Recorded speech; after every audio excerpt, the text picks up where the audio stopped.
À Bruxelles, le procès du djihadiste français Mehdi Nemmouche entre dans sa dernière ligne droite. Oui, il est jugé depuis près de 2 mois pour la tuerie du musée juif qui avait fait 4 morts. Les plaidoiries de ses avocats sont très attendues à partir d'aujourd'hui, d'autant qu'ils promettent des révélations. À Bruxelles, Isabelle Horry.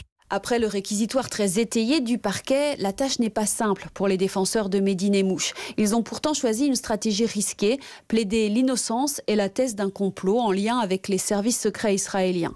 Maître Marc Libert représente la famille des 2 victimes israéliennes. Nemmouche, il y a une certitude absolue, quoique ils vont pouvoir sortir comme fadaises, comme dit le procureur. Que vont-ils inventer comme fable? Ce sera une farce en tout cas. Les avocats de Nemmouche sont connus pour leurs provocations. Par le passé, ils se sont fait photographier avec Dieudonné en train de faire la quenelle, ce geste considéré par certains comme un salut nazi inversé. Ces derniers jours, ils ont presque disparu. Maître Courtois n'a écouté ni les plaidoiries des parties civiles, ni le réquisitoire.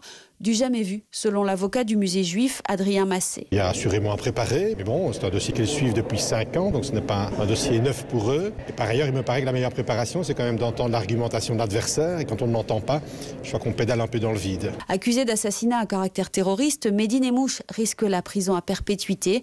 Depuis le début du procès, il y a 7 semaines, il est resté quasi muet. Bruxelles, Isabelle Horry, Europe 1. Et le verdict est attendu le 7 mars.